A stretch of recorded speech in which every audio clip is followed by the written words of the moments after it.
All right, so we're looking here now, Module 3 Reproductive Biology from the 2021 paper. All right, so we're looking at data on the relative levels of hormones, follicle stimulating hormone and luteinizing hormone in the blood during the menstrual cycle. All right, that's interesting.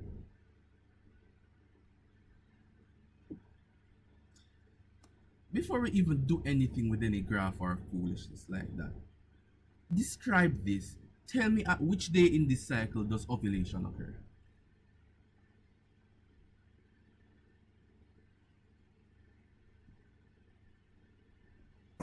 14. 13. Why? Day 30, Yes, why? because the level of luteinizing hormone is high at that day, on that day, Exactly. Why you sound and like it's you don't responsible want for answer? ovulation. You just want for you sound like you're Oh, is unsure. it, sir? You sound like you're unsure. Like you don't want answer. Sir, I'm sure about you. If you know the question, right? If you know the answer, say the answer. Right, so luteinizing hormone is responsible. That spike there is responsible for the Graafian follicle becoming ruptured, no, and releasing the secondary oocytes. Right. So what we're supposed to create a graph with this, and well, you guys know how to do graphs, right? Graph, right? So let's look Yeah. at yeah. So you guys know for that. What goes on the y-axis, what goes on the x-axis, stuff like that. If you don't really remember it, you need to review it before you go into the examination. Or don't want to run up in the war and flop. Right? Don't want to flop. Imagine you're there stressing about the exam and everything, and then you switch the axis, then put the wrong sum there. It that no. Go ahead. Why they always give us two things to plot on the x-axis? Like it's just weird. I don't know. Oh, Because usually biological reactions or biological mechanisms always have multiple factors. So I think it's good practice. oh my. Remember, CAPE is not the end. No, CAPE is literally the bare minimum requirement for tertiary education. This is just the basics of biology that we're doing. It sounds harsh, but it is true. Right? So outline the role of the hormones LH and FSH in the maturation and release of the secondary oocyte during the menstrual cycle. So what is FSH for? For the development of a follicle. Of the granulosa cells into the Graafian follicle. Right? So development of the follicle, right? I know yes what you said is right, I just wanted to write a little bit more descriptive stuff, so I don't know if anybody remembers that that's what it does, but I just put it there, right? What is LH for now? Okay. LH is for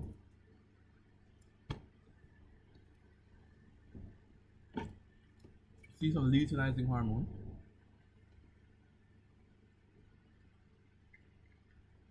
It causes the Graafian follicle to, what I say, rupture, basically. Okay.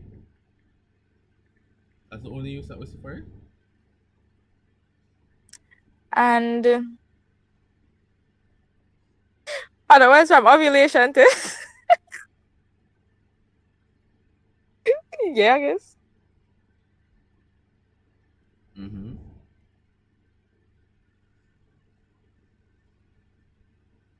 Alright.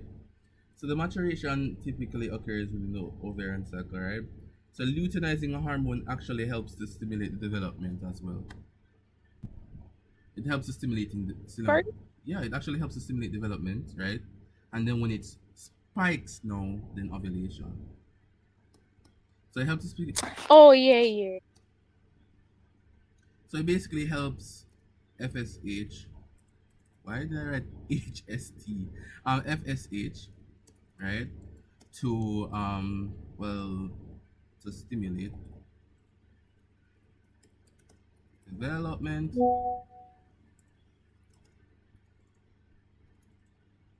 and then it has a main role now. It triggers ovulation.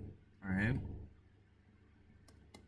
Not stipulate. Stimulate. That's crazy.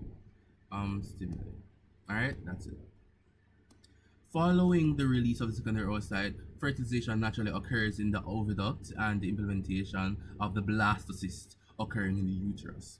Outline the process of implantation of the blastocyst in the this is so cool, including hormonal influences. Right, so I did an entire review of this as well. They're all on YouTube. So what's happening here now? We're looking at implantation. So don't come tell me about our sperm finds an egg. That's fertilization. After all of that, right? After the release of the hyaluronic acid and those type of things that enter the zona pellucida. Past that now. What happens? What's the process of implantation? I discussed it. Sir, Okay.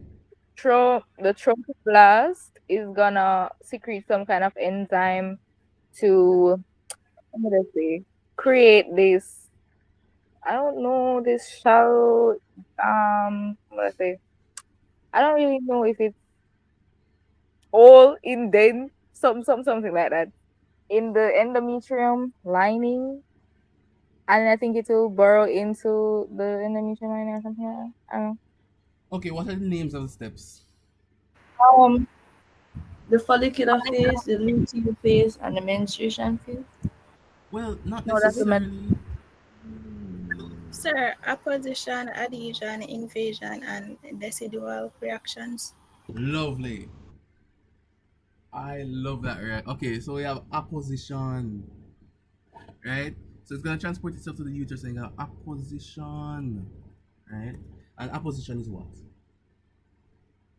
The blastocyst comes in contact with the endometrium lining. Right? So no, Adapt right? me. Yeah, that is what you said, right? I wanted the name. Sir, no, I adapt me talk. Oh, I'm go saying ahead. like a first make it in terms here. Oh, for real? Oh, well. Yes. I mean, probably it was described by a teacher in different ways, but I don't. I like to use the terms, right? So apposition, right, is when it reaches the is when it reaches the uterus, right, and then it moves adjacent to the endometrium. So it reaches the uterus and is adjacent to the endometrium. If you can't remember the terms, then just remember the steps. It's fine. Right? Endometrium. What's the next step? Well, you guys. Adhesion, sir. So this is where the adhesion molecules of the trophoblast is going to cause the endometrium lining and the blastocyst to come together. Okay. So in addition, as you stated, right? So in addition, we're going to have the blastocyst itself, right? Having the trophoblast cells. The trophoblast cells will adhere to the endometrial epithelium.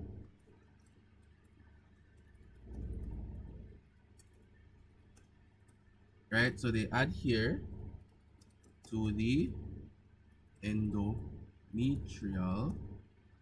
That would be the epithelium. All right. So it's trophoblast and not trophoblast. That's completely different. So we have that there now, and then invasion. What's happening with invasion? It's as it sounds. So the trophoblast invades the endometrium stroma, and that is going to cause the blastocyst to anchor along the uterine lining. So it breaks down the epithelium, enters the uterine stroma, and anchors itself. Uterine should end in an E. I'm dropping the uterine lining, right? Let me move it around the line so everything makes sense, right? And anchors itself. Lovely. We're gonna define. I remember when in the review I spoke about the cytotrophoblast and the cytotrophoblast and stuff like that. And then you're gonna have the decidual reaction, right? So you're gonna have the formation of the syncytial trophoblast, right? Specifically, which will actually allow the erosion of the endometrial tissue, right? Then you're gonna have complete anchorage, right? So entering that now, that would be from the formation of the syn. Let me just write it, the syntrophoblasts. Well, the syn The syncytial cytotrophoblast, cytotrophoblast. right? And that will help with the destruction of the membrane, right? So it breaks down the uterine membrane there. Why is it not?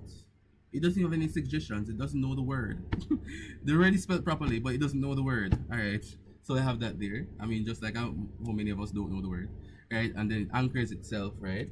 And then when it anchors itself into the lining,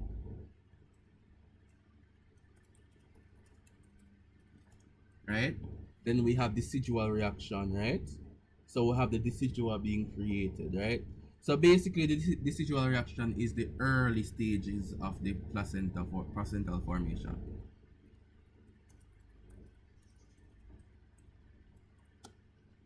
So it's the early stages of placenta formation, really, because you form the decidua and then it becomes, you know,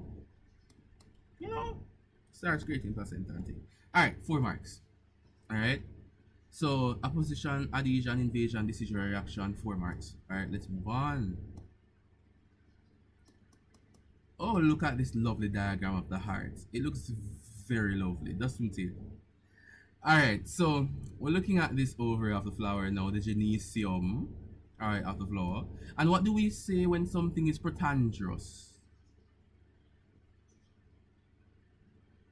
What is The male, protandrous? oh my god. The male reproductive parts of the flower matures before the female. So andrecium mature before the genesium, and if was protagynous, it would be genesium before andrecium. What is dioecious? What do we mean by it's dioecious?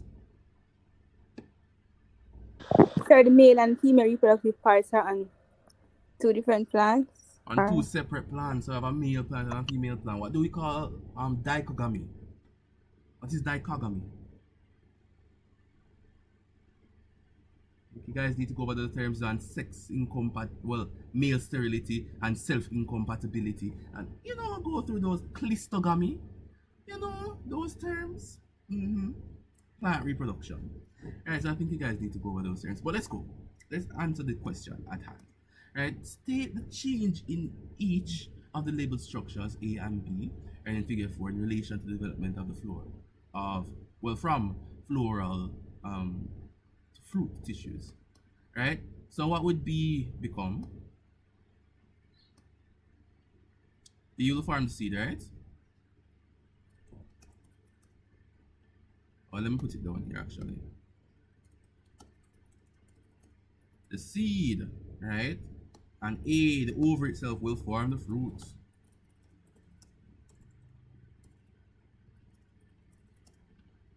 Right? That makes sense, right? I mean, obviously you won't just write will form the seed, or that A speaks A is the ovary, right? The overall ovary, right? So that will now mature and swell into the fruit. Full stop.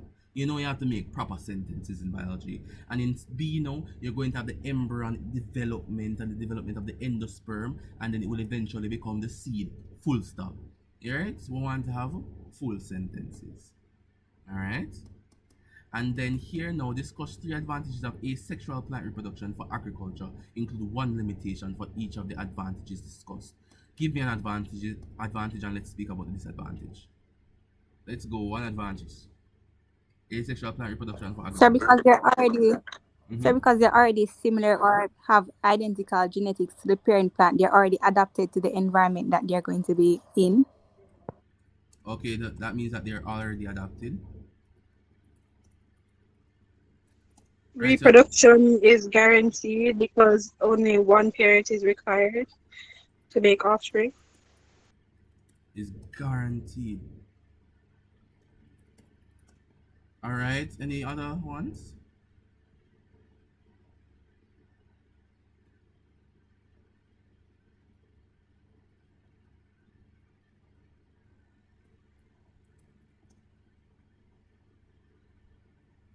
Sir, would one be it can obtain nutrients from the parent plant until it develops its own roots and shoot? That depends on what type of plant. It really depends on what type of plant it is, no? Right? Because when we talk about asexual reproduction, right? Okay, wait, hold on. Yes, it would actually be, right? Let's see that. It can be so because we're talking about like rhizomes and stuff like that, right?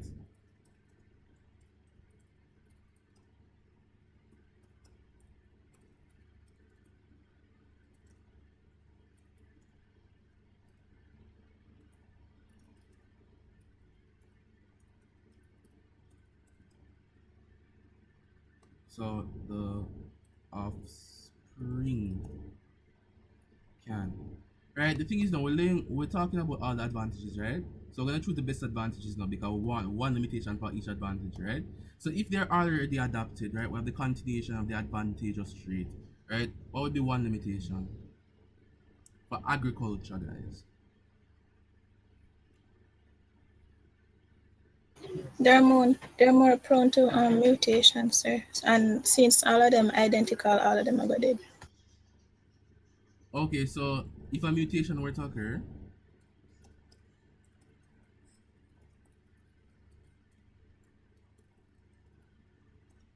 right, all will be susceptible. All will be susceptible, right, to the entire to the mutation, right?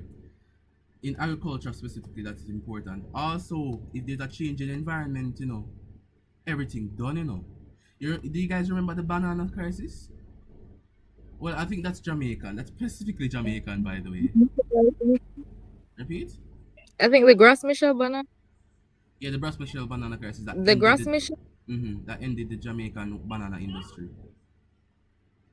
So one lovely year, a Yeah. nice little bacterium decided that it wants to jump across from a ship and enter, right, the plantations, right? Since all the remember that banana plants are actually produced through asexual reproduction, banana suckers and stuff like that. That's asexual Yes, sir. reproduction. Because Lovely. So the one like a bacteria come, the parasite come, right? And almost all the bananas across the entirety of the island were all dead. Right? So you have that there. So if any mutation or any disease comes susceptible to the same disease, all of them are susceptible. So speak about that as well. Right? Are there any other advantages and limitations to the advantages? Okay, let me put this as a limitation of a different advantage, right?